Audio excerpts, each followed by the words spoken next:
He might not be from Krypton, but he's heads above the rest. His knowledge can't be questioned. You can put it to the test.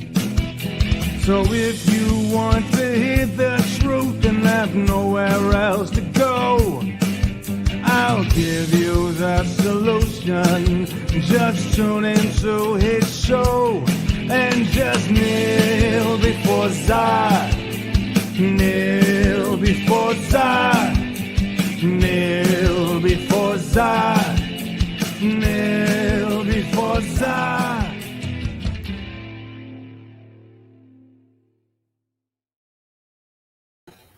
And welcome everybody back to the channel. It is the most earth-breaking, ground-shaking, but never media show money-taking. The man, the myth, the legend, the most electrifying villain in all of YouTube entertainment today, Mr. Zod. And today I have a special guest on with me to help do this review.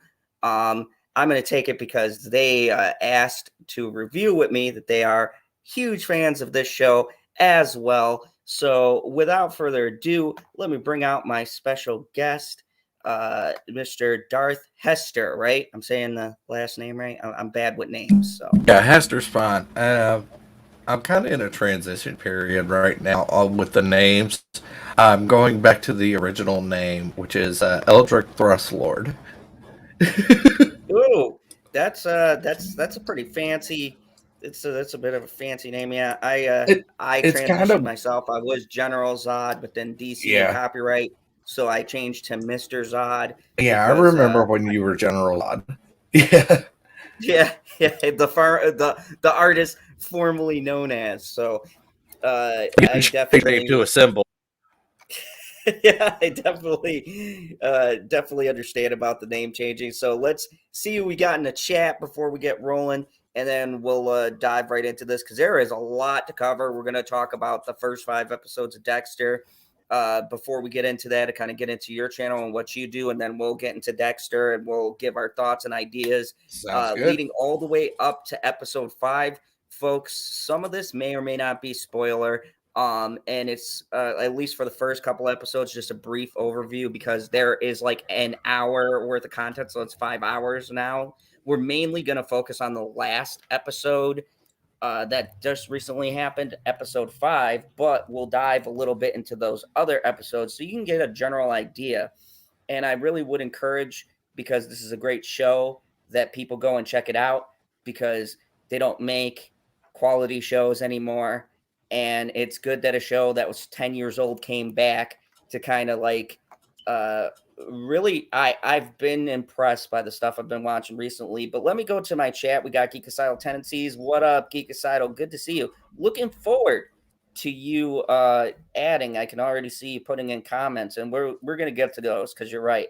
I think that this show is very well done. Lady Una Cress, hello. How are you? The beautiful Jenny Godden, how are you? Of course, my woman, Bitchy Unicorn, she's in the other room. So she's trolling me from there. And Justice for Depp, how are you? It's good to see you back here on the channel. So we'll probably pick up more people as I go. 8 o'clock is not normally my time for streaming. I got a midnight show, but I wanted to get you on here because I had a feeling we would have a great discussion about this show because really not a lot of people are talking about it. And this is the thing that really upsets me is people scream for better media. But then when it comes and good entertainment for that. Yeah, and good entertainment. And then when we get good entertainment, nobody watches it. So Hollywood keeps on putting out crap. And so I think it's important to highlight good stuff considering this show wasn't ruined by politics originally. It wasn't ruined by the stuff that we have now. The show was good old-fashioned bad writing at the last, I'd say the last 2 seasons, really. I didn't have a problem with season 7. Season 8 was all over the place. So season 8 of the real Dexter was absolutely bananas everywhere. It was Like I can't even describe everywhere it was. Yeah, and I think that was the problem. They had a lot of good ideas, and I saw a couple of good directions they could have taken it, but it felt very unfocused and it felt rushed. Um, just in my view, I don't know what sense you got off of that, especially the ending. Um, I have no clue what the hell happened there. But my God, it was terrible. It was, I, and it ran against arguably the best season finale, which was Breaking Bad's. So you had one that would go down in history, and then you have another one that just was kind of put to the wayside. put to the wayside. Yeah. And the sad part is, like I said, the show had a lot of good ideas, like with the other psychopath and him taking a mentor and things like that. But the serial killer, the very last bad guy you ever have, he was uninteresting and boring. Um, Deb's death was bullshit. The storm was bullshit. Them letting him carry somebody into a fucking storm in the middle of the hospital. The the fucking way they killed Deb off was kind of, it felt really disrespectful to me. Um, it was a lot of missteps, and I liked a lot of the newer characters that came in, but I, it felt like a mess. That's the the best way whole I can death. put it. Okay, I gotta interject here. The whole death of Deborah, I thought was actually a nice little twist. Mm. Now, I think it was a good twist, but just I don't know. It just, the way it was executed, it just didn't feel right to me. I don't know. I just couldn't get. But I'm not one of these people like when you kill off a character, I go, oh my god, how could you? Like, no, I felt like that was a natural progression. It was just the way it was handled. That in general, the last two episodes felt very sloppy. And hello, Planet Q's Queen from the Planet Q. It's good to see you here. Don't forget to check out her streams because she streams, I believe, on Thursday. Q, you can let them know. Drop your Twitch channel there. But yeah, I don't know. It was missing something for me. I don't know about you or how you felt about it, but it just felt like it was missing something. What, the whole death of Deborah? No, just the final in general. The final couple of episodes, they felt off, and I can't put my finger on exactly where, but I it can't. just To tell you the truth, I've rewatched at least 3 or 4 times, and I still can't put my finger on it.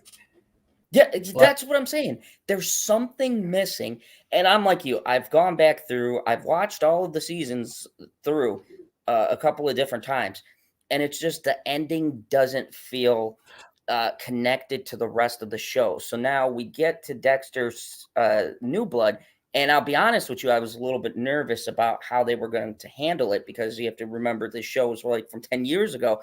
Reviving a yeah. show in general is tough, but Um, the uh, one thing I can't bringing remember, the one thing I can't remember right now, I just recently breezed through all this, just like in the past month, just waiting for these episodes to stop. And I was like, I can't remember. I'm on like the last couple seasons, which we're talking about right now, the original Dexter. But did he ever catch that one killer, the one played by oh, what's his name? John Lithgow. yes, he did. He caught him at the very end. They flipped the car. Oh It was yeah, that's right. That's right. yeah, it was the very last episode. He caught him and thought it was over, and that's when he comes back and he finds Rita dead in the tub. Because and the killer was dropping hints to him leading up to it. And see, for me, I think that season really killed the show, right? Because most people don't know this, but the main show runner, Clyde Phillips, left after that season. and he was the one who made the scripts and stuff like that. He was the main man, and him and like 2 other writers left after And that that season was done. not to mention that dynamic with Dexter and Rita, Julie Benz, played by Julie Benz. Oh, that that dynamic, those two, that so insecure but still in a relationship with each other dynamic. It just, it's like kismet or something. Yeah, it was a very good dynamic. And I think a lot of things, like once you go where you kill a main character, because she was a main character, like once you kill a main character off, the show loses something. And if you don't have the original writers on top of that, there's a lot of things that feel uneven. And I think that's where Dexter kind of started losing its footing a bit. Like I didn't mind the season afterwards. I actually thoroughly enjoyed it. I like the concept of a motivational speaker being the killer. I think that I fucking love that line he had, like just take it. Like I love the whole thing. Yeah. I love Julia Stiles. So I like that she had a guest spot. I liked how their whole relationship kind of was just based on her getting revenge and then she could let it go, where he was stuck being a killer. Like I like all of the concepts, but it always felt like something was missing. So fast forward, we had a terrible ending to this show. Fans have been screaming for years that we wanted like a redo. And this Myself must be, included. yeah, I know. I wrote so many letters, and this must be the year where fans get what they want, because we had Zack Snyder come out, and it's kind of weird too because Zack Snyder did his thing before this, and I hate that whole Snyder bandwagon or whatever. But one thing it did do that was good was that it started to show you could bring some of these shows back that fans were kind of disappointed and redo it. And if you have the right people, you could revive a series properly. And I think this is a great example because let's jump into it. So this takes place 10 years. They even line up the timelines with how long the show has been gone. Dexter is in Iron Lakes, which is in New York. And I lived in New York. There is actually a place. I don't believe it's named Iron Lakes, but it's like a small town in upstate New York where they shot it. And so he's been off of the radar for 10 years. And let's just, there was one thing I wanted to highlight and kind of get your thoughts about. And this is a minor spoiler, nothing too major. But I like how the episode or of the first or the show, the opening episode has no inner monologue for like until about the last 5 or 10 minutes of the episode. And if you guys don't know, if you ever watched, Dexter has his dark passenger basically is the voice we hear when he sees something and in his brain, it like talks back to us. That is gone from this episode. And I don't know about you. When I first saw it, it was kind of jarring. I'm like, oh, okay, this is interesting. So they start off with Dexter without an inner voice, and he's seeing Deb, who's kind of like his Harry now. What did you think of that dynamic? And did that work for you? Like, were you like kind of thrown off when you first started watching it? I love I love the internal monologue with Deborah and Dexter. I also like love the old the internal monologue of Harry back in the old ones. It's Yeah, kind of a kinship, but Deborah Deborah comes off a lot more fierce than Harry, and I love it. It's yeah, just one of those things that you just it's like a train wreck. You you know it's kind of horrific, but you can't look away. Like yeah, she's visceral. I mean, she okay. No spoilers, but she throws him always to Sunday sometimes in these dialogues. Like she literally like grabs him by the hair in one of them and just yeah, tells him where to go, and I'm like, what the heck is going on? I'm yeah, yeah. terrified. but yet Yeah, it was strangely aroused. Is this bad oh. or is this good? I don't know. I mean, yeah, Deb's not looking bad. And the other thing about it is too is that what about that first episode? So normally he talks to the camera, right? Like he's talking to us. But did you notice in the first episode it was like silent? There wasn't his voice. Like we saw him and Deborah going back and forth, but we didn't hear his voice until the end of the episode. That threw me off when I first watched it because I was like, what was what's happening, right? Because then you don't how do I explain it? You don't hear him because it's like when he talks to someone, we get what he's thinking, but he doesn't say it out loud, right? We just get what he would like to say. But without that, it's just like a regular conversation. So I'm looking at him and going, I'm waiting for him to like say something back to us, but it doesn't come. And then he says like a callback to earlier seasons after he kills that guy. He goes, "Well, hello, Dexter Morgan," and I was like, "Oh snap!" So they kind of brought it all back, and I thought it was a good way for them to start off with the Dexter kind of like, oh, this is a revival. So he was here, now we're reviving it again. The it I don't even know what to say. It's fucking amazing the direction that they have in this show, like how Yeah, they start right from it the is. beginning. Even the references at the beginning are just amazing. Notice the name of Dexter. I don't know if you've noticed it or not. Yes, I What is did. Dexter's name? His name It is Jim Lindsay. I think it's a reference and a shout out to the original author, Jeff Lindsay, Yep, it who is. wrote the original book series, Darkly Dreaming Dexter. Yep, it is. It's a And I direct still reference. haven't read it. I could slap myself for Oh, it. yeah, I've read all of the books. But yeah, I noticed that and I caught it right away. That was like one of I was telling my girl about that because she's actually been watching Dexter with me. She watched the first seasons all the way up to the last one with me. Um, you know, so hey Jane, how are you doing? Uh, we're just sitting here talking about the new season of Dexter.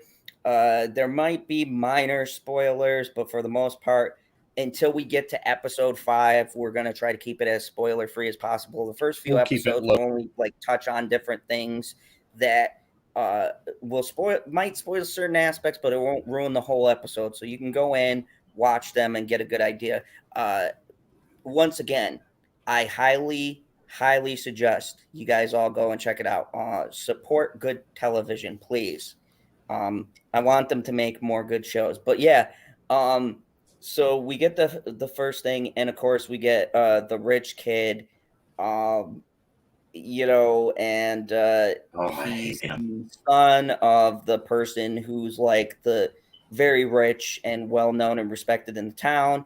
Yeah, And Dexter has been keeping his urges to kill by stalking. He's stalking this white-tailed deer, and I wanted to say, and I don't know about you, don't know if you picked up on this, but if you picked up on the name thing, I think you did. The symbolism of him stalking the deer but never killing it, and I thought that was like really good. Maybe I'm reading too deep, but it felt like a symbolism of his own urges. Right? It's dormant. He's become peaceful. He even at one point gets really close to the deer. It was like a role reversal where he used to hunt people and stalk them, and he was like the hunter. And he's been dormant. He hasn't killed anyone in 10 years, so he gets that rush from stalking, but he never kills. And then that douchebag comes and kills the deer, and I felt like it was kind of symbolic to his own peace, right? He found this peace. He was yeah, that deer I of the agree. woods. He wasn't hurting anybody. I And then agree. this It was a asshole symbol. comes. It was a symbol of his inner peace with himself and his pact with his dark passenger. I do agree with that. See, I knew there was a reason. Like I was watching your stuff, I was like, we're gonna have a good conversation. Yeah, I see you. It's so great. See, And that's the thing what I'm saying about intelligent writing. People are inherently intelligent. They can pick up on these things if you make a show smart. People are not stupid. They like smart television every once in a while. They like to be intrigued and enticed and find little different meanings or discuss it. This show, when it first aired, it was all about discussion, right? And it was all about, is he going to get caught? Blah, blah, blah. What does this all mean? How does this connect to this? It was a show about finding that. And I like that this season does that. I get that How's feeling he like, getting into this one? yeah, how's he going to get to this one? What's up with Clancy Brown? We'll get to him in a second. He's one of my favorite actors. But I have a feeling he's being set up to be the big bad. And we Oh, still haven't he gotten is. his backstory. So there's a lot of things they set up that I really like. Hey, Jesse Jeff, greetings from the UK. Well, greetings from the US. Nice to see you here. Brett, what's up, man? Good to see you here. Um, yeah, the series is a book series, Geek Asylum Tendencies. I would suggest reading them. They're vastly different from the show, except for the first season. I think only the first season really follows the show kind of close, and then they go really far from the books. Yeah, yep. It was keeping his dark passenger asleep. I agree. So, before we move on to episode 2, what else did you pick up? Else did you like about episode 1? You you pretty much nailed most of it. I the whole new girlfriend, new routine kind of thing. I guess it's keeping him at a healthy and stable mindset to where it helps him. I mean, I'm no therapist or anything, but it I'd say it'd help him because, well, I know it helps me when I'm in like a stable relationship. I don't Yeah. know about you, but Yeah, I tend to think about the things like police and stuff. Yeah. So he built a routine. And most of episode 1 is about that. We get a couple of big bombshells. The first one is his inner monologue comes back due to someone he takes out. I'm not going to go into great details about that so that you guys can experience it. But the inner dark passenger awakens. He says the famous line, which was a callback to season 4 when John Lithgow said it. And he says, "Hello, Dexter Morgan." And then we get to hear his internal dialogue again to us. And also, he leaves blood from it, and we get another big surprise. Harrison is back, and Harrison is grown. Um, before we more episode 2 deals with this, but before we dive into it, I think right now that kid's a pretty good actor. What are your thoughts on how he's portraying Harrison? How do you feel about him and stuff? he's not bad. He's he's a pretty good actor for as young as he is. I have no, I really have no qualms with him so far. He seems to be feeling that, like in the later episodes, that angst, that teenage, you know, angst that we Teenage? all get when we grow up and get to be teenagers. He's feeling that. Yeah, So, I think. but if he does have, I don't know if we're gonna get in this, but I did ask you a question before we even went on. Do you think that Harrison has the Dark Passenger? Now, originally I said no, but I meant no as in not this. I don't believe it's going to be the same as Dexter because Dexter had a code. And we're going to get more into this when we get into round 4 or 5 because something The code happens of that Harry. we'll cover. But I think he's got a rough outline. He does have a code, and surprisingly, it appears to be similar to Dexter's, but I don't feel like he's quite like Dexter. He almost feels uh he's unrefined. Uh he could go either way for me. I was talking about this with my girl. He's about 50-50 for me. I I'm really on the fence. Geek Asylum Tendency says, I do not like Harrison, the character, and I'm not sure why, but he frustrates me. He is hiding something huge. Yeah, I do get that feeling he's hiding something huge. We're going to get to all that Geek Asylum Tendencies. I don't say the character necessarily frustrates me because I'm a parent and I kind of understand that angle. If you guys don't know, for a while, my mom raised me, and my dad was out of the picture. I understand that frustration that you could have from not always seeing your father and things like that. So I connected, but I completely get where you're coming from, Geek Style Tendencies, like with some of the things that we'll get into in a bit, because that's more of the second episode, third episode kind of stuff. But so Well, far, he is hiding something. oh yeah, no doubt, he's hiding something. I We still mean, don't it's know pretty all of his obvious. story yet. It's pretty obvious from what, as far as we've seen, what part of what he's hiding. He's the only one that knows that Jim is actually Dexter.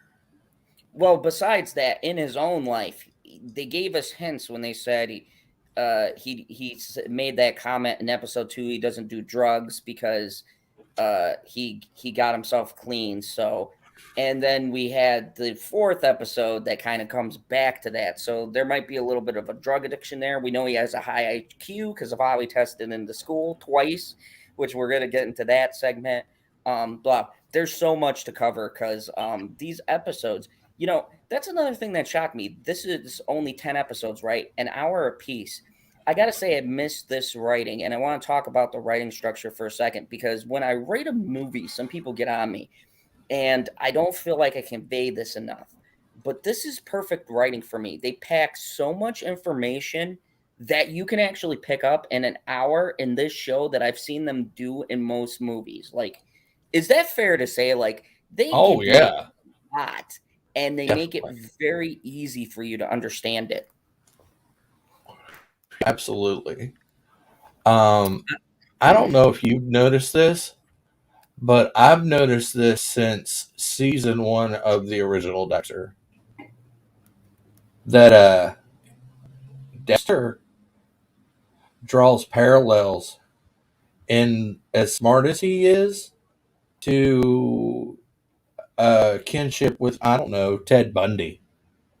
Yeah, yeah. And I think we're gonna see that in Harrison. Like, well, when we get to the end of this, you and me we'll do some fun theories if you want. We'll throw some different theories of where we think it's gonna go and see if it pans out right.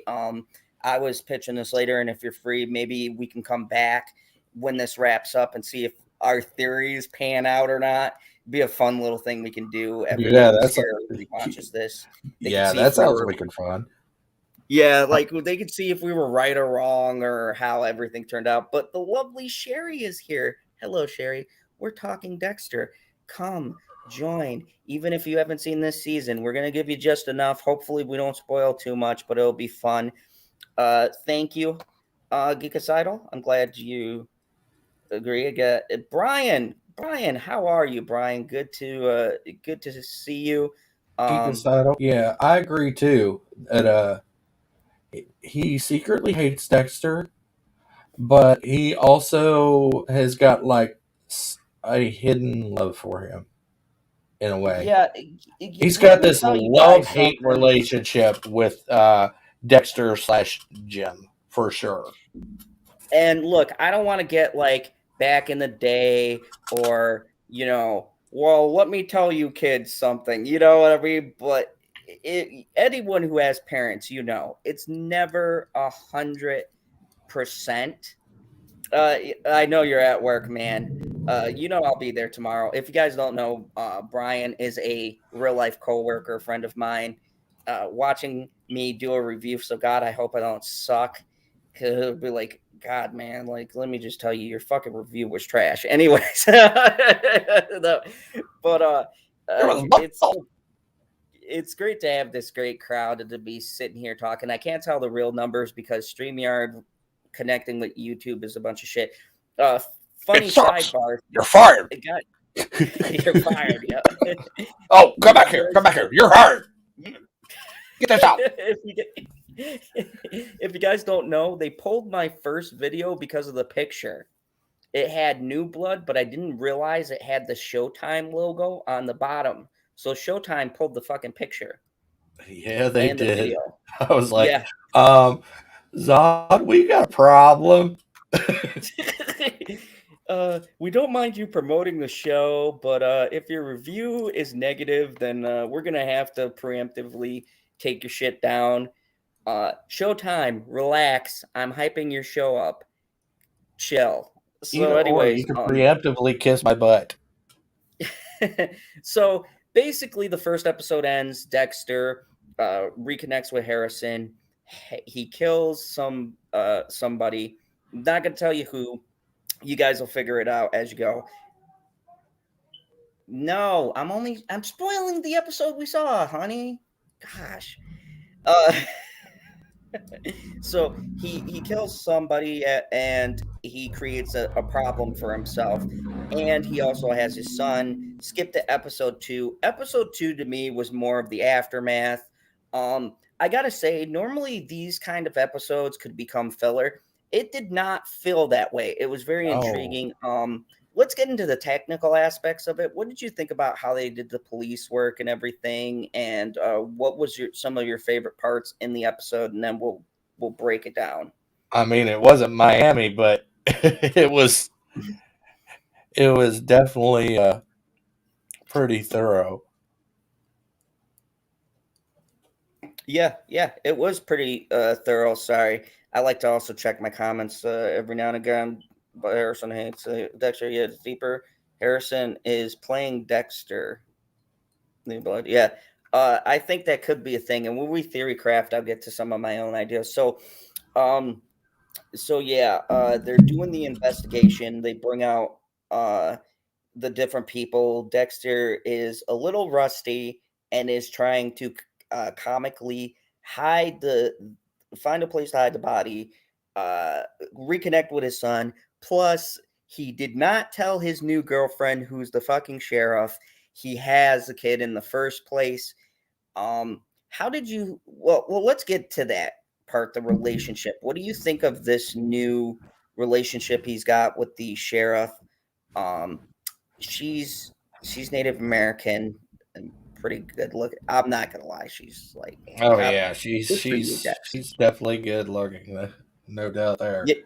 Yeah. But what do you think of their relationship and how she handled the news of him having a kid and everything? Did you find it believable and all that shit? I did, and then I had my own suspensions of disbelief for a while, but then I'm okay, she's kind of cool with it. So moving on, I just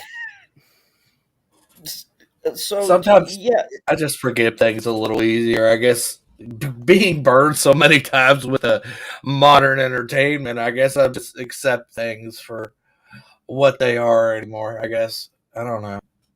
Yeah, I try not to be too nitpicky when a show is good, but I do reviews. So when I rate things, unfortunately, I'm cursed with having to really dive into it when people come to my channel for a review. I just don't want to, glaze over stuff because the internet people pick apart, be like, well, I thought the relationship was bullshit. How could you? You know what I mean? So I like to be thorough when I do stuff. You always got those people on the internet. So my whole thing with it was she was spectacularly cool about it, but not at first. They did play up. She was a little bit angry. I thought that was a little bit of a contention for me. I thought she took that news a little bit well because he did not tell her he had a kid whatsoever. And she just kind of finds up by like, hey, this is Harrison. And Harrison's like, oh, yeah, I'm his son. What did you think? I thought that part was hilarious. And I liked how they kind of showed like he doesn't like cops. And so he makes up a bullshit story for Dexter. I thought that part was pretty clever. Yeah, I thought it was kind of endearing the way that came about. Like he's still kind of hates him, but he's kind of trying to protect his dad still. Yeah. I thought it was kind of cool. I saw that more of. Oh, I did not know this. The lovely Sherry says, "I forgot Julie Jones is the sheriff and Dexter was in Twilight." Yeah, um, I both enjoyed that too. Julia Where did Jones was. I don't think Dexter was. no, she's talking about the person who plays the sheriff, his love interest. Yeah, She was in Twilight. yeah, she was. Yeah, she was the wolf, I believe. Or Yeah, no, she yeah, was Leah Clearwater. She was one of the wolves. yeah. Um, and I think this really shows she can act. So congratulations, another person from Twilight who's actually a good actor or actress. Um, because so many people's careers did not survive that movie. Um, but yeah, I thought she was pretty good. I don't know if I exactly brought that part, but for the most part, their relationship so far feels pretty good. I like it. Anything off with it for you, or do you feel like it feels natural? They got good chemistry, all that stuff. I think the chemistry's pretty good. Not as good as not as good as Dexter, but it's there. It's there's definitely there. Yeah, there's And there's definitely. not definitely not as good as the Dexter and Rita relationship. I love that relationship. Oh yeah. I think that this is for me, it's good for a reset.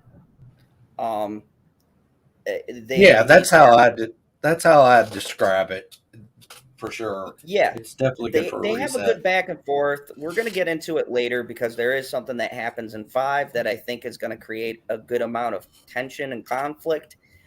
Um, but there is a good there is a good chemistry there. Yeah, the cast chemistry is excellent. Now, I had a big fear of the politics, and I wanted to touch on this because in this episode we got to see the daughter, and there was an anti-oil protest and everything.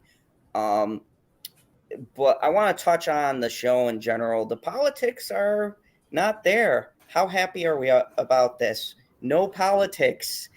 It's just a show. I can't tell you how happy I am about it. Nothing feels political. It just feels like natural teens. The thing with the oil tycoon, I didn't even mind. What was your thoughts? Did you catch anything maybe I missed or no really bad? You know. No, besides maybe the oil protest thing, but it was so minuscule. It just barely a blip on the radar. And I got to tell you something. So here's my other theory too. So we're introduced to this other character. He is doing some drilling. They're not happy about it. Do you think he's going to be playing a bigger role? We're 5 episodes in so far, and this guy is always in the background, but they haven't really done anything with his character. Do you get the feeling like they're setting him up for something? They might be. They might possibly be. But I want to go to the title of the episode itself, Oh, sure. Runaway. Yes, Runaway. So we didn't touch on that part. Uh, so there's another storyline going on. There are girls going missing. They are, hence the name Runaways.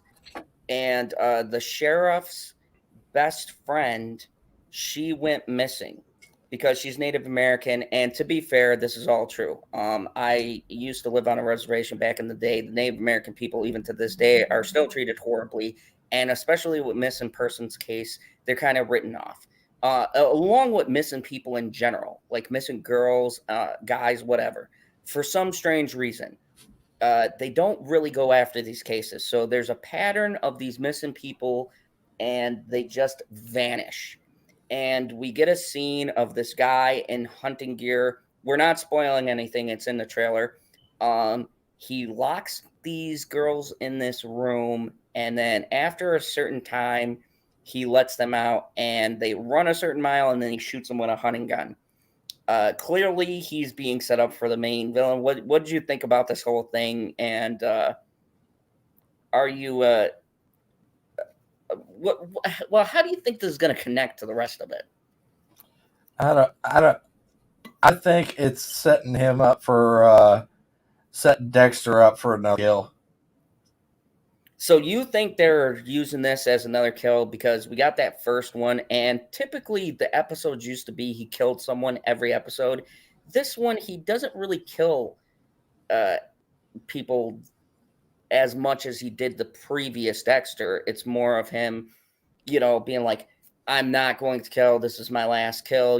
They had this in episode 2 now. They have the sheriffs looking for this guy who's missing, who obviously they're not going to find.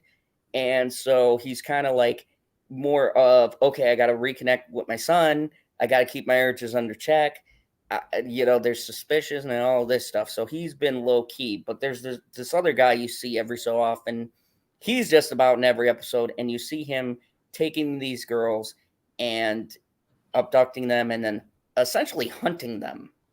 Yeah, definitely. Yeah, I'm gonna go back to the title of it, Runaway, because as soon as I saw that title, I was like, as I walk around, I think of with that song, Runaway. Yep. And then further on in the episode, what do they do? Dude, Yeah, they ran away. it on the box. They said the son ran from the crime scene. No, He no, dude plays it on the jukebox. Oh, that's He right. plays And the we're gonna song on the jukebox in the bar.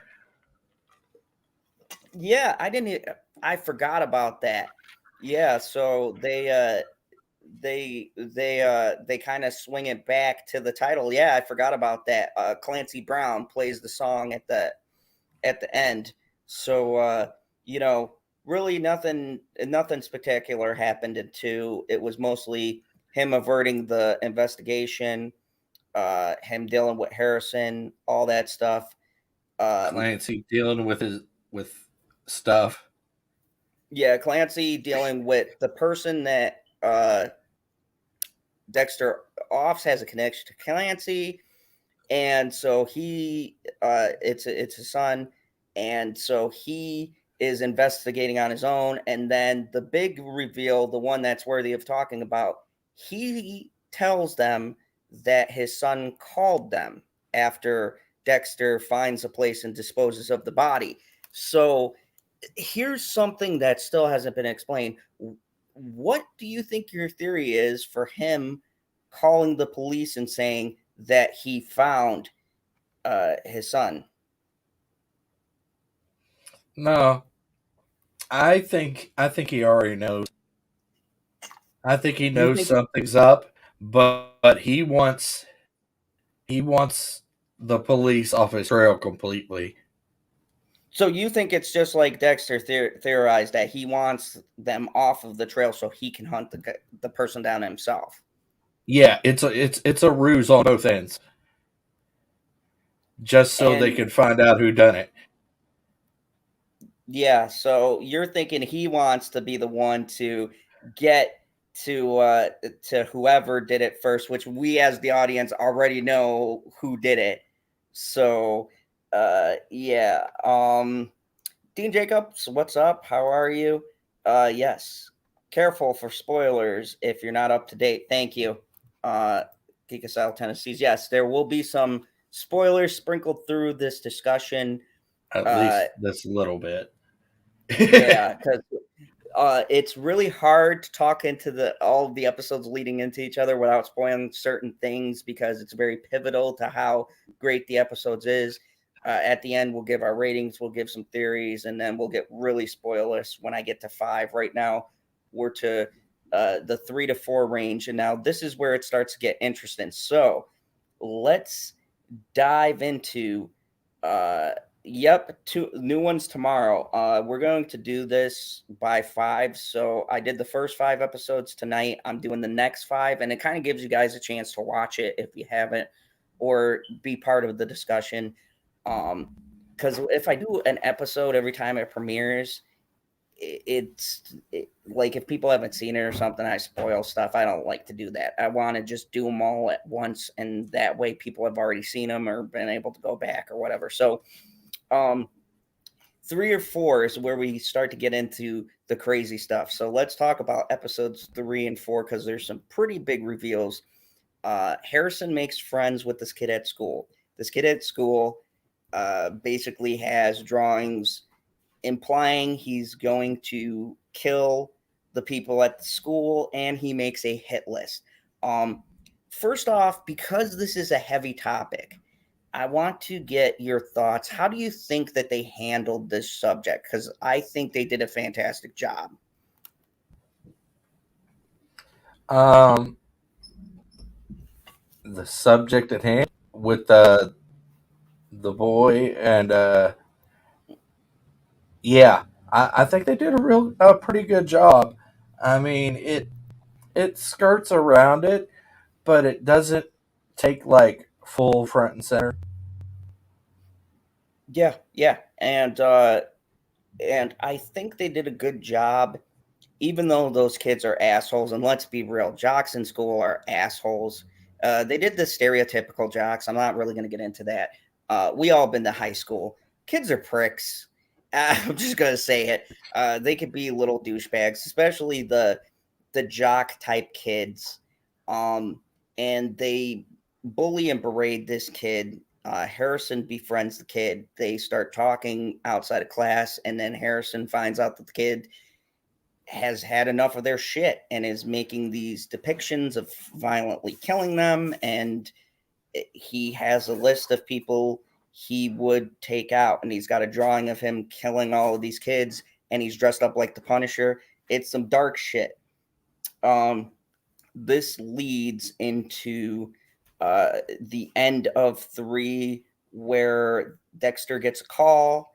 There is a mass alarm. His girlfriend's the sheriff, so she calls him and says Harrison has been involved in an incident at school. Another kid got stabbed. He got stabbed. Um, and he gets there, and yeah, Harrison slashed this kid.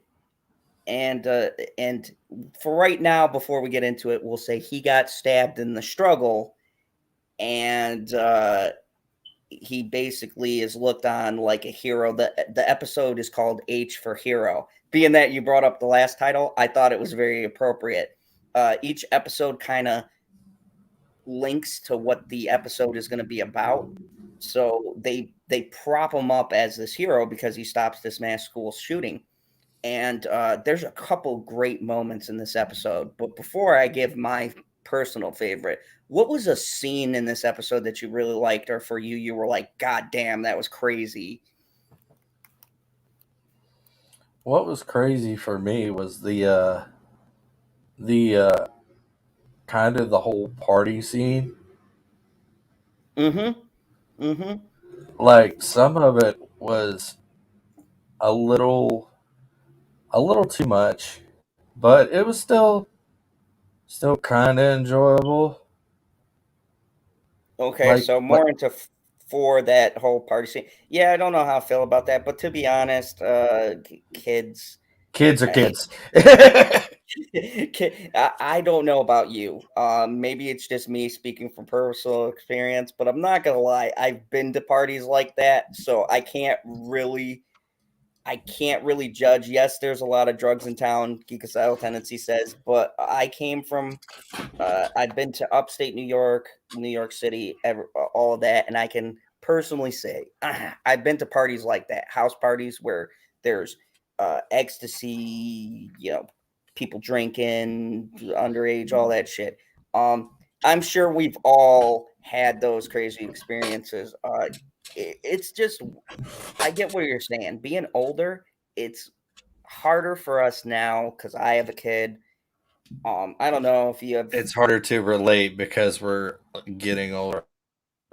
we're getting older and we're like, But do "Look, we? you're We being irresponsible." but we do remember those days when we were young and well stupid. Well, no, at the time, we're just like, oh yeah, we're gonna hang out with our friends.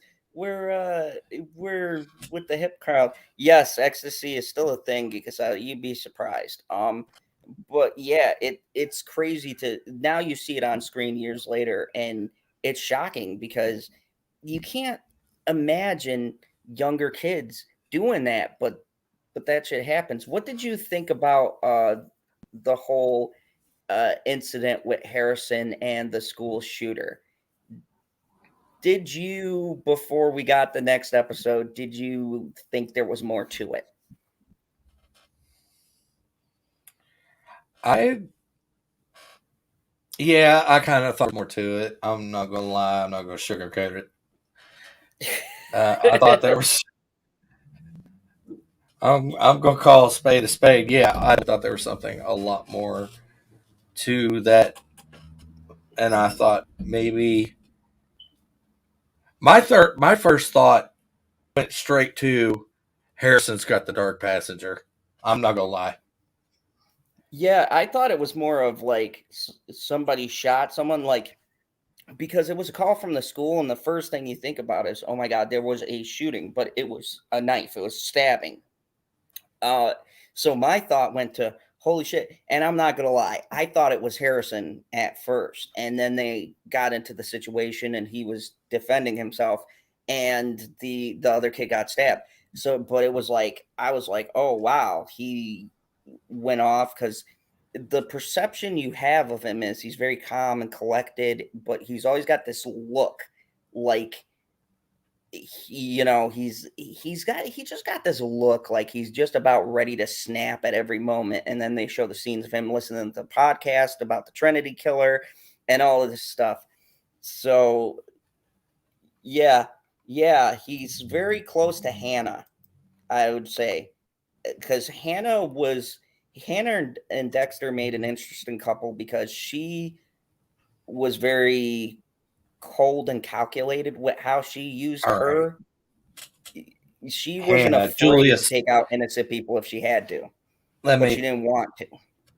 Yeah, let me jog my memory. Hannah is Julia Stiles' character.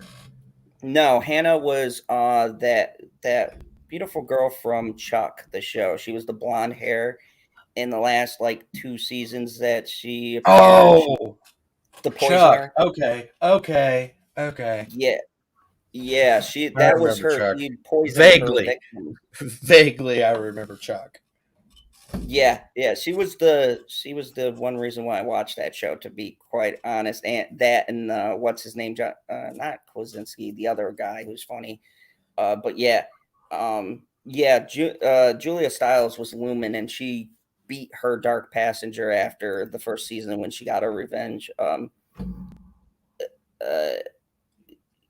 yeah, yeah. I've been out of that for years, so I don't know.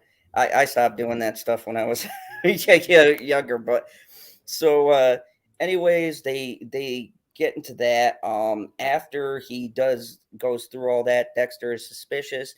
End of 3, which I got done watching when I got on here with the girl.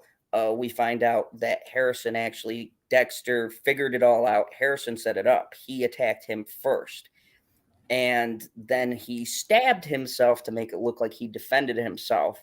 And then that's when we get into the party scene because Harrison is, I guess, feeling guilty because he really did like the kid. He understood where he was coming from, but he went after him. Now, this is the confusing part to me, and I wanted to talk to you because then we can jump into the newest episode after this one. But so we had the party. He fucks up and says that Jim is not his name to the girl that he likes, and he's going through all of this. So here's what I can't figure out, and I don't know if you are able to put anything together too. I'm like saying he's 50-50 because it to me represents some kind of code that he chose him, You know what I mean? Like, he chose him because of the fact that he was going to hurt these people, but it also felt to me too like he had to take his aggression out on someone as well. So he was feeding his urge, but he also has some kind of makeshift code. What do you make of it all? Like, do you think he just has some kind of an internal code of people he goes after, like Dexter, or do I you think believe it's something different? I truly believe so. I believe he has a code, but to that effect, his code remains to be seen. Yeah, because I can't peg exactly uh like what what specifically he's targeting, because clearly Ooh. he could have went after anyone. Like, if he was a true killer, he could have taken out that jock who was a dick, but he didn't go after them. He just threatened him. He went after the kid though who threatened to kill people. And that's but also too, you kind of see he has this anger that he feels as well. So I'm wondering if he is like in this stage where he's trying to figure out exactly, and only with this show you could say this, but he's trying to figure out the kind of killer he wants to be. This is Like, okay. This is the perfect. I don't know how to describe this other than the perfect Brompton cocktail. I guess is how I'd actually say it. Serial killer DNA with teen angst, not a good combo. yep, yeah, and that's the thing too. He's a teen, he's discovering himself, and this is where we get to the writing, right? The writing is so brilliant because some of this stuff could come off as goofy, but the way that they're writing it like teenagers in high school. That's another thing I wanted to talk about. The stuff with the teenagers and stuff is pretty well done. You see a lot of like older writers trying to write kids and they write total bullshit, and you're like, kids don't talk like this. They don't act like this. But I didn't find any of those scenes really bugged me. They write high school pretty well. Some people I just gotta wonder, like even in real life, if they're just reliving high school. But but that's just me. That's just me. That was I don't one of know. those slides That was just out experience. there. Yeah, that was just way off the rails and random, but it fits. I mean,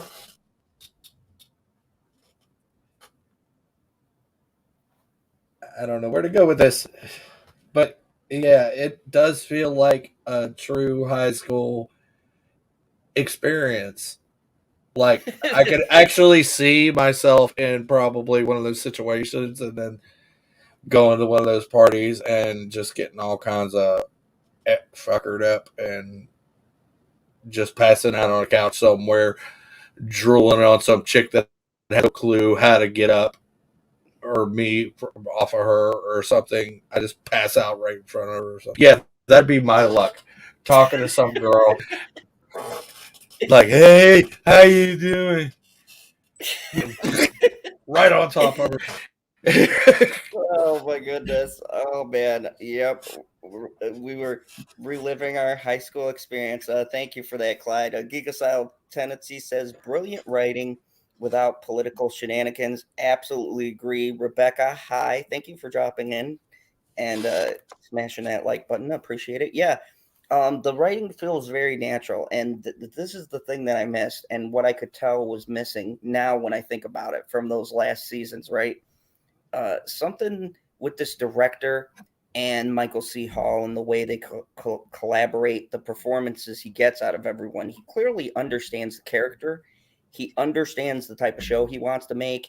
And the most fucking important thing, because we were just talking about Star Wars before we came on here, the most important thing he has, like from what I can see, and we have to watch the rest of the episodes. I don't want to heap a ton of praise and then it goes to shit. But from what we can see from these first 5 episodes, he has a very clear and specific direction he's Oh taken the yeah. story.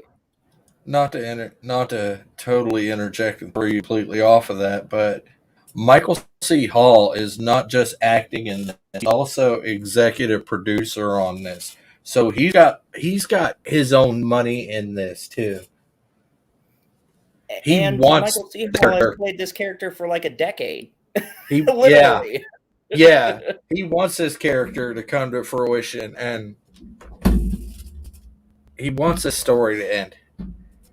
Yeah, yeah. I think he wants to give the fans the ending that they deserve. And I appreciate any kind of property where you have two very clearly passionate people working in a general direction of where they want to take the story. So, That, swinging back to the swinging swinging back back, to maybe another franchise. What about the Karate Kid? I don't know if you remember this little factoid tidbit, but do you remember that song "Win in the End" from Teen Wolf? yeah, Okay, keep that in mind. "Win in the End." That was actually a rejected song that was supposed to be in Karate Kid,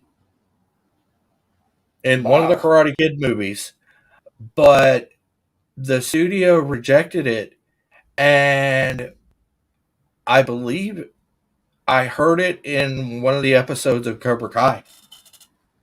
Talk about wow. bringing that one full circle. Yeah, and that's the point, right? It's the passion. You could tell people who care about a property that want to see it do good things versus, okay, we just want to make money off of something that used to be popular that we're going to revive and bring back. This is crafted very differently. There's seems to be a purpose and a meaning. Every episode is tightly knit. The writing is really good. The dialogue's really good.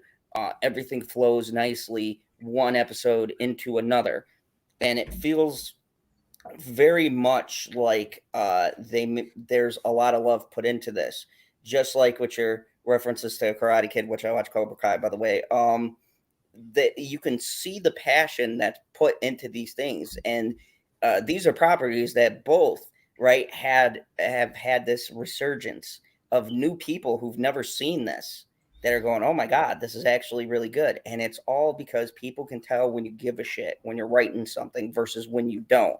Kika Salatanis, he says, episode direction is being shared between two directors, Marco Sengi and Sanford Bookstriver, for the season, keeping a solid continuity episode to episode. Yeah, you could tell. There's no disjointness. Like when they end an episode, you can feel it links right into the other one. That's how we're able to jump from episode to episode, because each one links perfectly right into the next one. It's very engaging. It's very enthralling.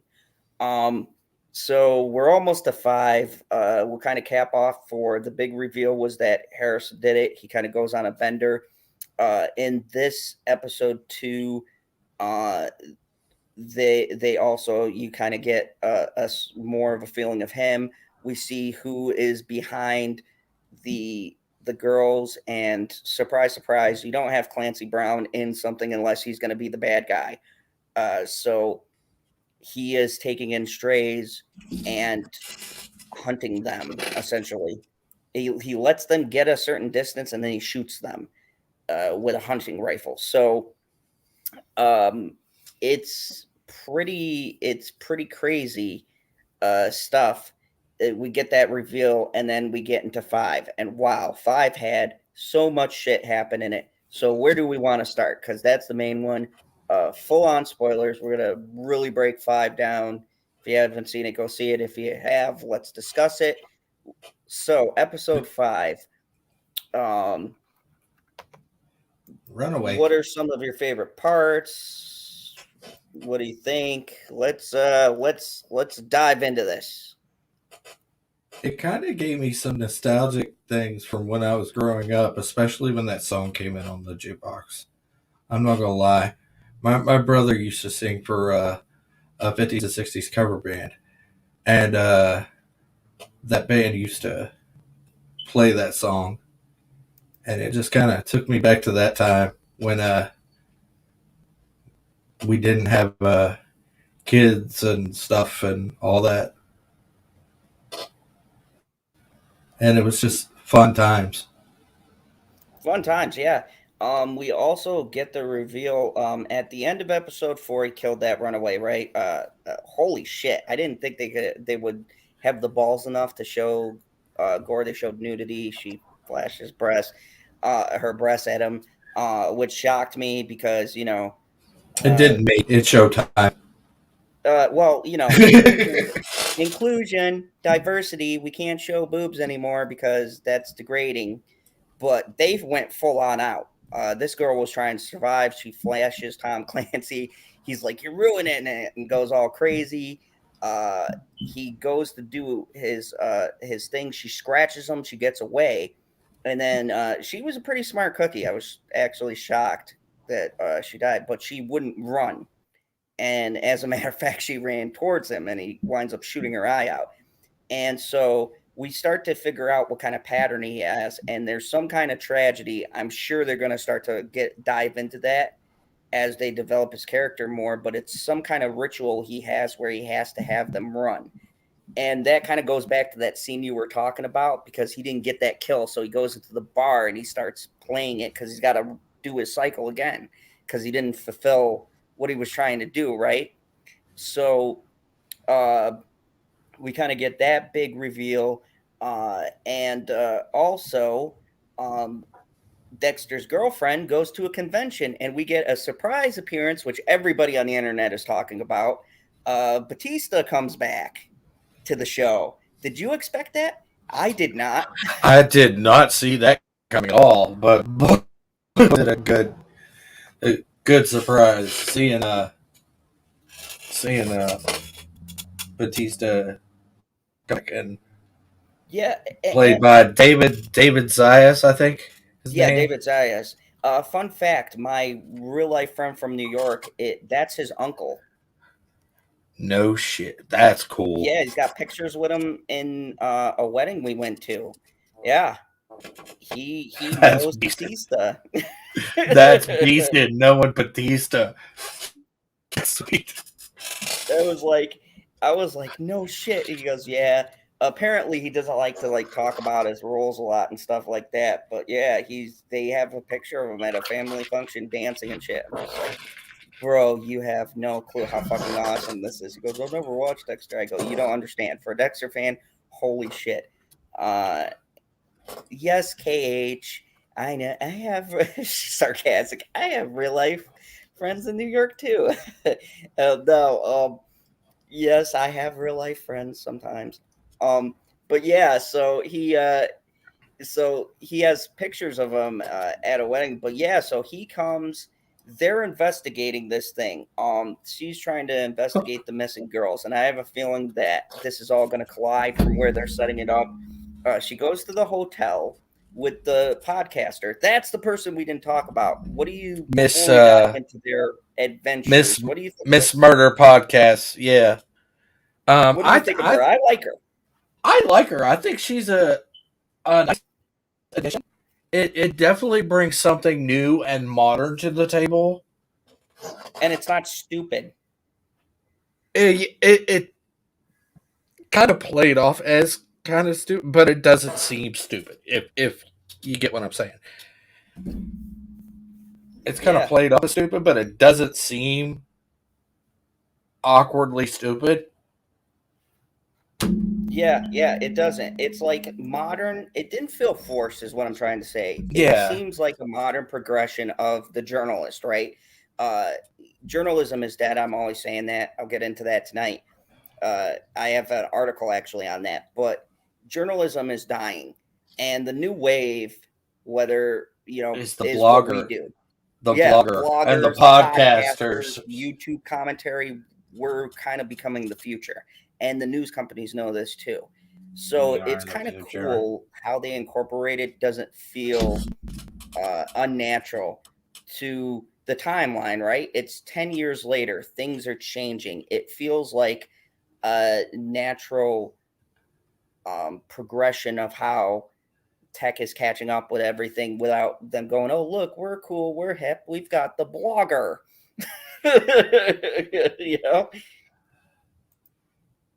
Nice. Yes. And Works I also am a fan of Inuyasha. Sweet. So what do you think of her character, and do you think she adds something? What do you think about their little adventure they go on in this episode? Definitely add something to what's her face? Dexter's girlfriend. I'm drawing a blank on her name right now. But Angela. yeah, yes, Angela. Thank you. Yeah, to Angela's character and that cop, blogger, podcaster dynamic, working on the same case, working with each other's resources, kind of. It seems to. It feels awkwardly natural Hmm. to me. Interesting. It's like you wouldn't think a policeman would be relying on a podcaster, but well, when the going gets tough, I guess. Yeah, and the fact that she's not getting help with the missing persons stuff, which is very true to real life, unfortunately, with cases like that. Until there's a certain amount of time or they find some kind of physical evidence, a lot of those cases do wind up going through the cracks. So it does it. I see what you're saying. It feels like a natural yet unnatural thing because you don't think, oh, blogger as a serious thing, but hey, we're in 2021 going into 2022, so welcome to the future of reporting. We are the future. Submit or disintegrate. So I mean, yeah, it seems like a good natural progression. But they go to the conference.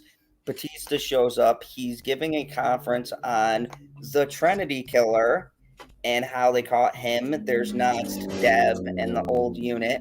Geekocidal tendencies. I'll bring up his comment because it does bring up this next point. Batista, in Batista fashion, tries to hit on Angela, and That was she very promptly shuts him down. I yes, thought that was hilarious. that was hilarious. Yeah, I just had that replay in my head the way he like, hey, you, yeah, He's like, can I buy you a drink and all of this? And she's telling her about the boyfriend. And then he brings up that the case of the last case with the hurricane and talks about Deborah Morgan who got shot and says that um uh he brings up about her brother who died during the storm as well. And you guys can kind of guess where we're going from here. Um, who's Dexter Morgan. But yep. at this point, she still hasn't put everything together because she doesn't know who the hell Dexter Morgan is by name, you know. So we have those pieces going on. Dexter is trying to get through to Harrison in this episode. Um, he's doing a terrible job. Boy, okay, so let's stop right here. I don't know about you, but this is highly relatable with kids not wanting to fucking listen to anything Oh uh, yeah, I remember adults being have to say. there. I didn't listen to shit. I'm not gonna lie. Yeah, yeah. We get a very teenage angst episode. It didn't annoy me because it felt the actor's very good. He's very good at portraying the character. It just felt more of how the character would be annoyed, trying to convince his dad. It's more of a, oh, you don't believe me kind of thing. Uh, it's very it's a very relatable relationship. Yeah. So he up and leaves and decides he's gonna fucking go. He's had enough. Meanwhile, the girl has her car break down. The oil guy stops, gives a weird, creepy thing about the world, and how she's protesting him with his oil, but she's driving a gas guzzler. I loved that part. I said, yes, yes, thank you. That you are protesting this man drilling oil and you're driving a like 20-year-old car that's spewing tons of fumes into the air.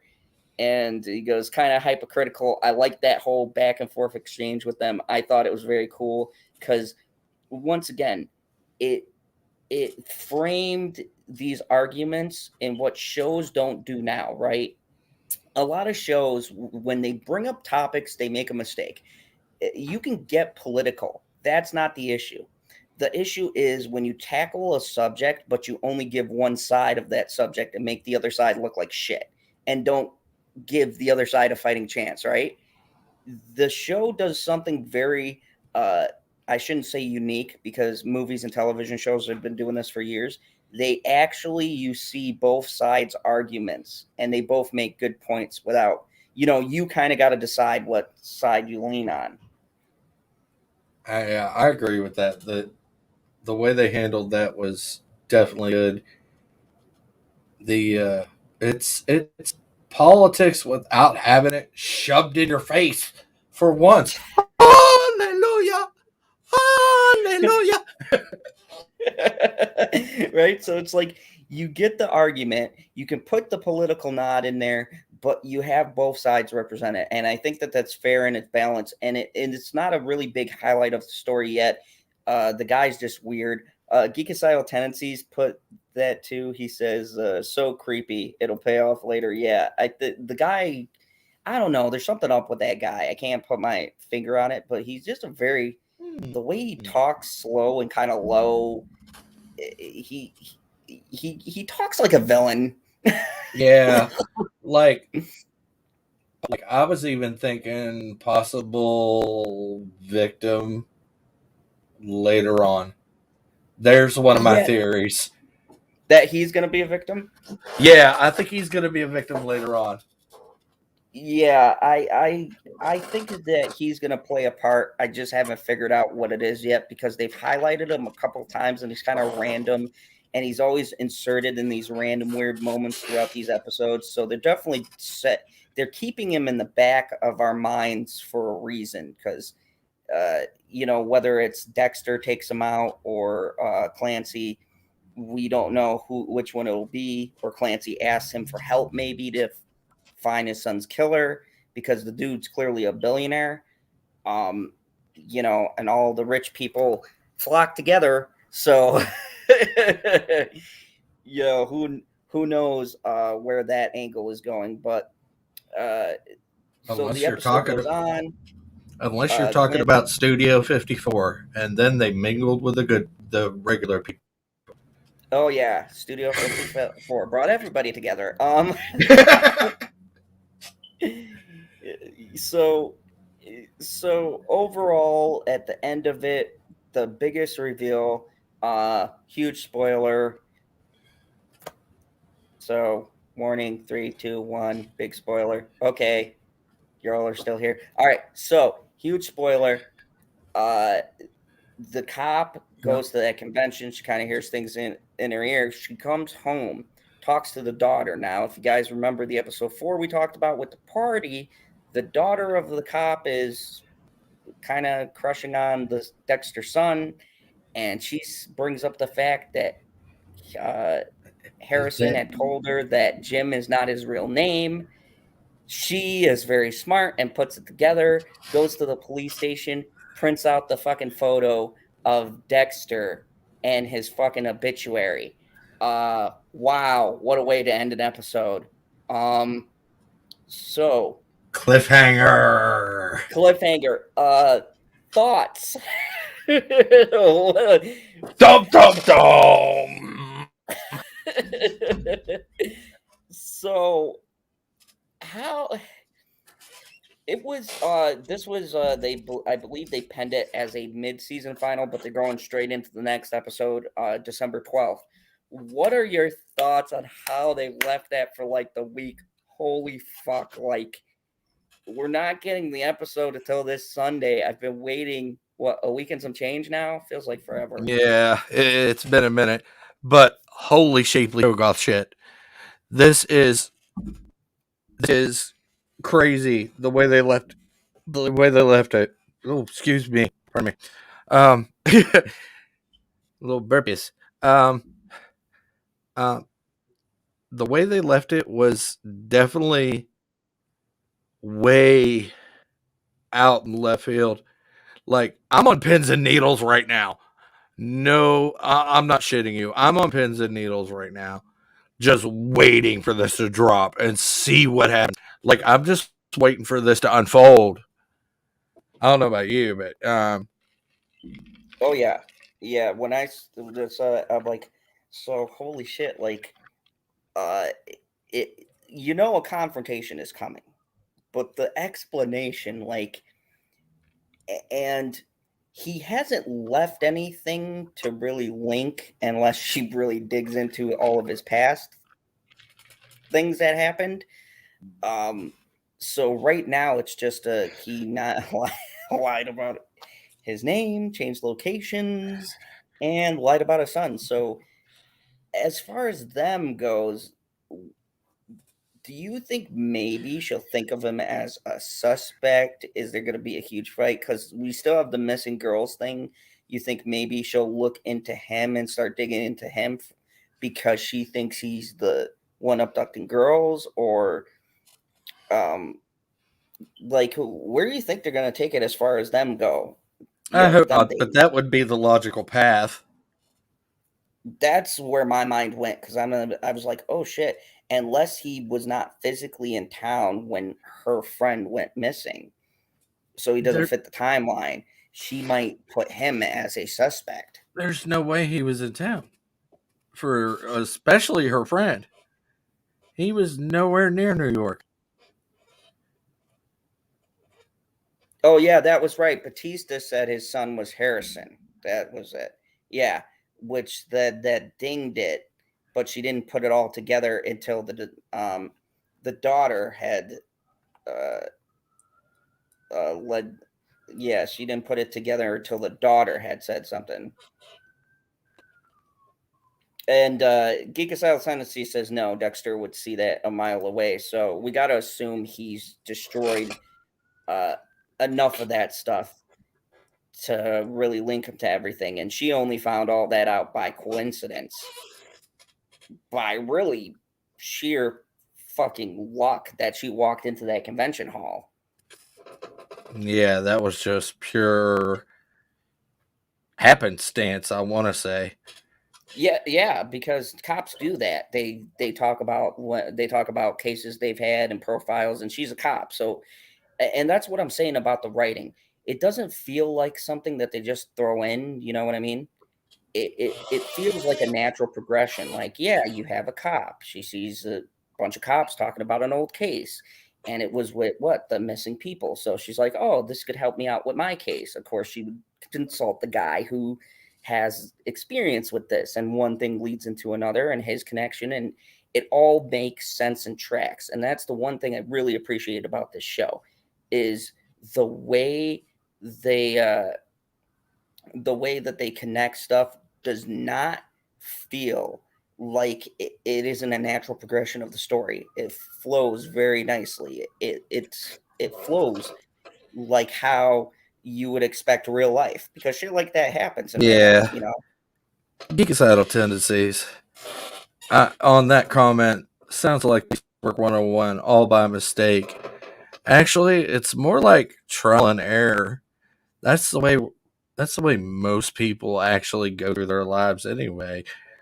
Through like trial and error. Try things. If it don't work, try either quit or try again. Yeah, yeah. I get what you're saying. Because we did see a lot of that, right? In the first season.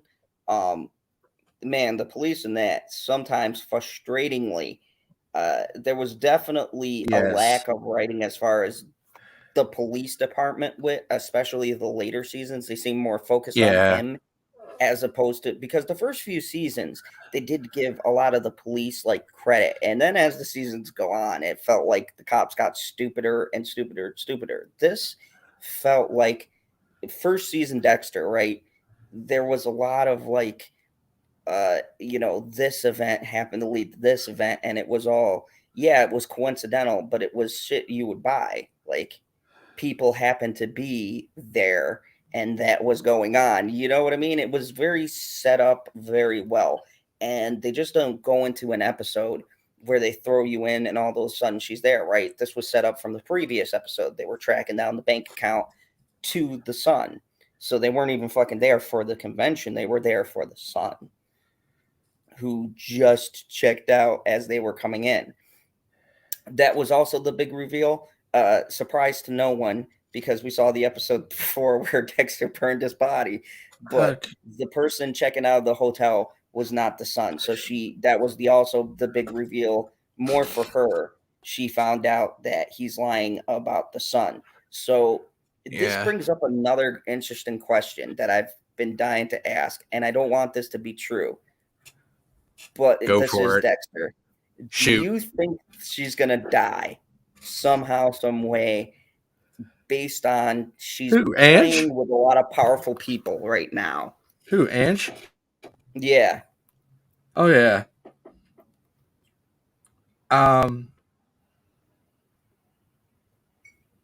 Yeah, I think something might happen to her, but when and where and how still remains to be seen. And Planet Q's Queen. Can you highlight that comment?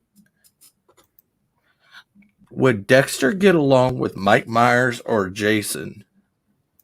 Mike Myers, no. Jason, yes. He can Dexter could probably understand the frustration of Jason Voorhees. Jason Voorhees kills out of vengeance for the wrongs that he was done, not only to him, but as for Michael Myers, he just fucking kills people. Just straight up. There's no code to Mike Myers. If you're in his way, you're just effed. Yeah.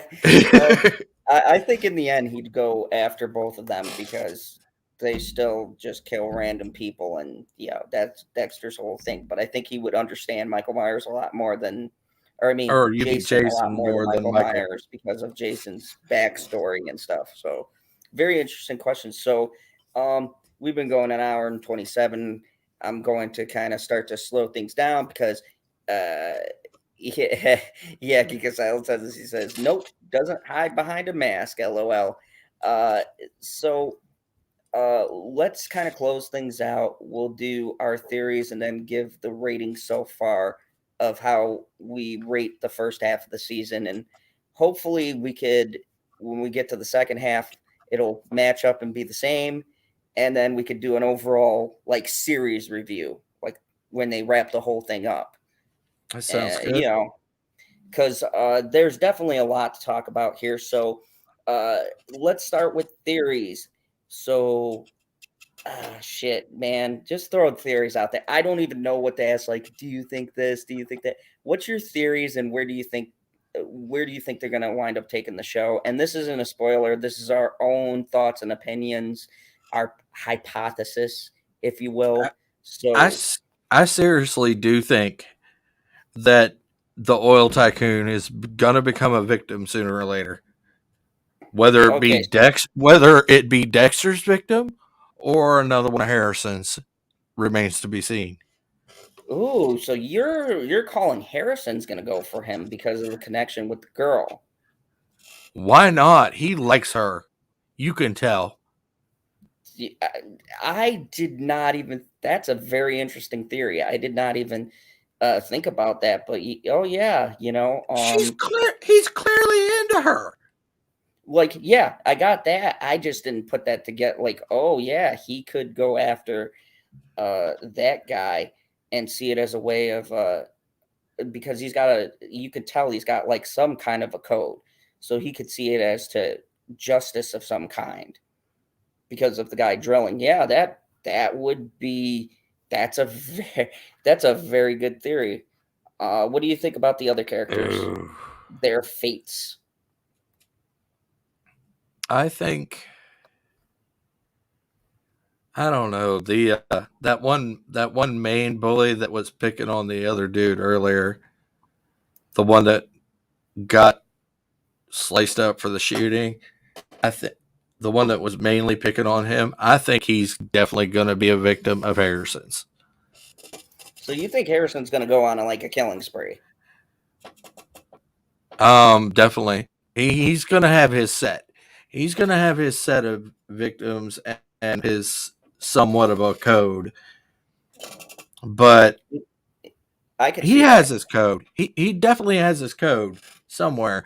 But what his code truly is still not seen.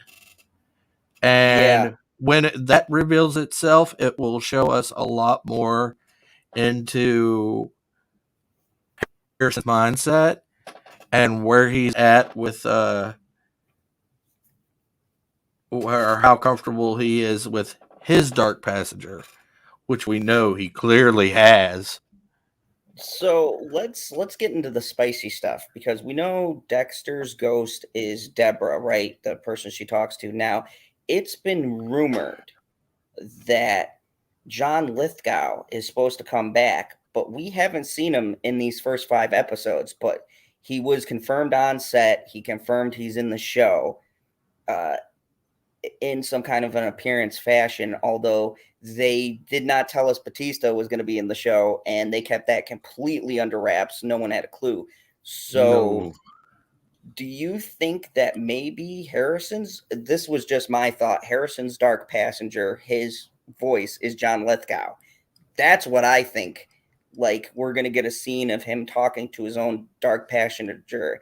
And the reason why I jumped to this was because he was listening to the podcast and flashing back to when he was in a pool of blood from when Rita died, and he saw his face and everything. I'm thinking maybe he's gonna be the one that manifests the image of John Lithgow, and that's gonna be like his devil on his shoulder.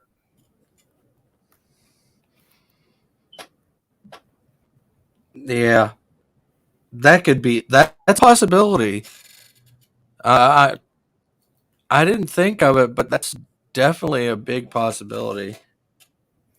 I mean, how crazy would that be? And also, too, Absolutely batshit.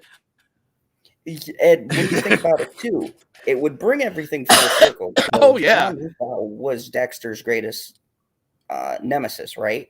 So him manifesting himself in his son, it's kind of like the continuation of their battle, even after he's gone, kind of a thing. that and his own brother. Or yeah, or even I mean, they could even But that do the wouldn't. brother I, again. yeah, I don't think his brother would have anything to do with Harrison because that was pre-Harrison. Wasn't even a twinkle in Daddy's eye when Harrison. You know what I mean? Yeah, when he did rattle with a yeah. I'm thinking John Lithgow's going to show up as like what Harrison sees, and maybe that guiding force only negative, because if John Lithgow comes back, he's not going to have anything positive to say. I think right now he's very on the fence because he technically hasn't made his first kill. So I think if he goes full on and kills someone, I think John Lithgow is going to be the image he sees kind of egging him on to do the murders. And John Lithgow doesn't have a code. So I think I hope that would be so interesting. Yeah, yeah, that would be interesting. Planet Q's Queen. Second comment. Um, does Chuck? No, that one. That's good. Does that mean Chucky has code? Chucky? Chucky has okay. Not exactly a code per se, more like a twisted set of morals. Yeah. It's not exactly a code. It's like his priorities are really askewed because he sees himself as a father trying to raise his son now, Yeah. and it's really twisted the way they're doing Chucky. I love Not that it. I yeah, I love it too. Uh, He's like it his okay, so that whole thing, holy shit, and maybe I have to do a review on that, yeah, but we're that gonna have to whole do thing, something like, different. That's a whole nother can of worms.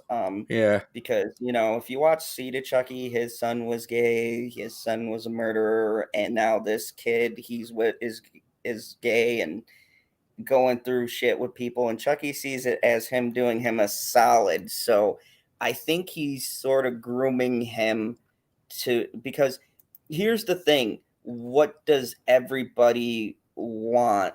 Everybody wants a protege. And I think Chucky wants a protege, right? Somebody to carry on his legacy. That's the whole reason of him reincarnating himself. And I think he would finally be happy with dying or moving on, if he knew there was someone carrying on his work. I think that's where he's kind of going with it. So he's trying to get nurture a killer. I don't know. That show's another great written show. Geek Asylum said the man who killed his mother, Trinity, killer is Harrison's past with the goal of finally killing Dexter. Exactly. That's what I'm thinking. That's kind of where we're going with it. But it's like whose code wins. It'd be like completing the circle of life, basically. Or in their case, the circle of death. Huh? Okay. Yeah, I get it. They can't all be winners. I'm sorry. I thought it was pretty good. I'm kind of chuckling here. No, thank you. I appreciate it. We try here on the Phantom Zone, but yeah. So we've laid down our theories. We talked briefly about the show. Hopefully, we didn't ruin too much. Go check it out. Even if we did, you have to see it yourself. So let's get to the fun part. 1 out of 10. Where would you score this?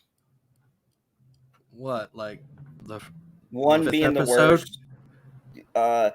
We'll do it now that we got 5 episodes. We'll do them all as the first cumulative. 5.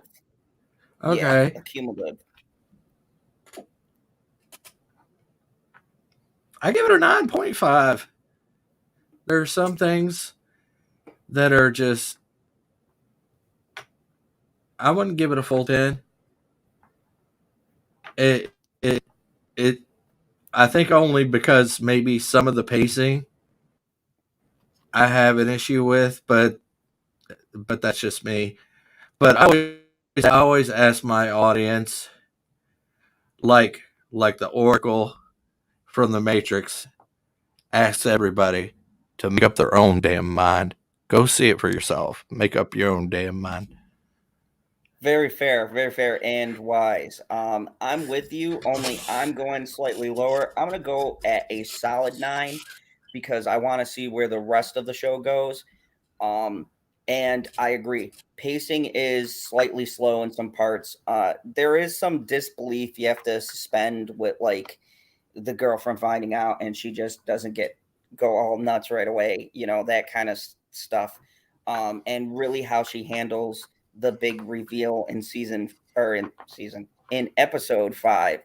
How she handles things in 6 will really decide for me how I feel about that. But yeah, I'm right with you. I'd give it a 9. It's well written. Stylistically, it's great. It's shot beautifully. The locations are shot great. The dialogue is good. There's nothing in the dialogue that sounded really hokey or stupid. The characters, it feels like, what it felt like to me? It felt like that old friend you used to have that you haven't seen in a couple of years, and they come back from a long break, and you pick up that friendship that you had, and it's the same as it was back then, that kind of a thing. You know what I mean? Hello, darkness, my old friend. Yeah. Nice to meet you once again. I've come to talk with you again. So Geek Asylum Tendency says 1 through 5 is a solid 8.5, 6, 7, 8, and 9 out of 10. So very very good. He's got his own rating systems, and yeah, if I was rating them individually, geek, I'd rate them about in those ranges. Um, I just don't do them separately because it's hard to judge one episode until you have context into the next episode, right? Because sometimes you get a show where you'll have an episode that's terrible, but then it winds up being better when you watch the next episode because you're like, oh, that's why they did this in Now this it one. makes sense. So yeah. So it's hard because this show, every episode literally leads into the next one. There's like you could take a break, but it literally will pick up with all of the same things. And I like that cohesion, although Yeah. it's tough for people trying to get into it because you have to Yeah. watch it week to week because if you don't, you really do miss out. You can't just skip an episode. It's not built that in a structure where there's self-contained stories. They literally follow one after another. And the way they do it, it flows really nicely. And Yeah, that's it why does flow good. As a person who does writing themselves, um, I I'd say it has its ups and downs, but it's still cohesive we'll watch your thing after this. Okay. and All very right. fluid. Sorry, I was So, talking to my beautiful future wife. She's looking all cute over right next to me. Hey well, there. then what are you still doing on here with me? I have a hard time wrapping up the okay, so by the way, this was our first ever podcast together. I had a great time. I can't wait, honestly, to geek out with you for the next few episodes. What do you think? Oh yeah, yeah. I'd love to do this again. Thank you for having me. No. It was very engaging conversation. You brought up things I didn't even think about, which is crazy. And I really had a great time. And I look forward to doing this again with you. If you guys don't know, go check out Mr. I'm just gonna call you Hester because you're in transition. Yeah, So we'll say go check out Mr. Hester's channel. Hold on a second. Let me pull up the YouTube channel so you can. I'll make it's you it a still says moderator and you can okay. drop your link too, just in case, so people have it. Um, so you guys can go out and check out his channel and go support some of the stuff he does over there because you do podcasts. And speaking of which, do you have anything at this time you would like to promote shamelessly? Um, anything coming up, live streams, chats, No, reviews? I would normally be on tonight, like every week. I'm usually on every night at 10. Um, Eastern, but in Central, so that is 9 o'clock or no? What would that be? That would be 9 my time, 10 yours.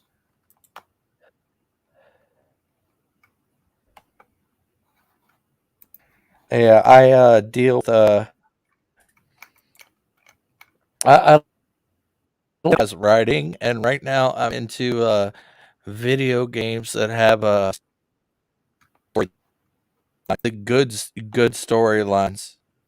So if you really want, I know we've had a bad shake at the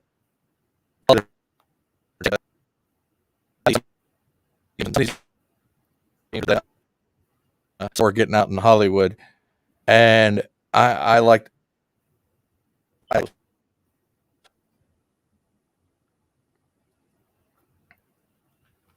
Oh, you kind of cut out there. I did. Oh crap! I was waiting for. Oh, Is that better? yeah, there you go. Yeah, I do highlight video games with lines, and I also write some of my own material. Oh, And Okay. yeah, I write uh, weird tales, uh, like H.P. Lovecraft and stuff like that. Ooh, I love Lovecraft. That's some good. I like cosmic horror. Yeah. Um, I do have your link in the description. So if you guys look underneath the description, you'll see the link to the channel over there. Go check them out and go support because I like to share the love.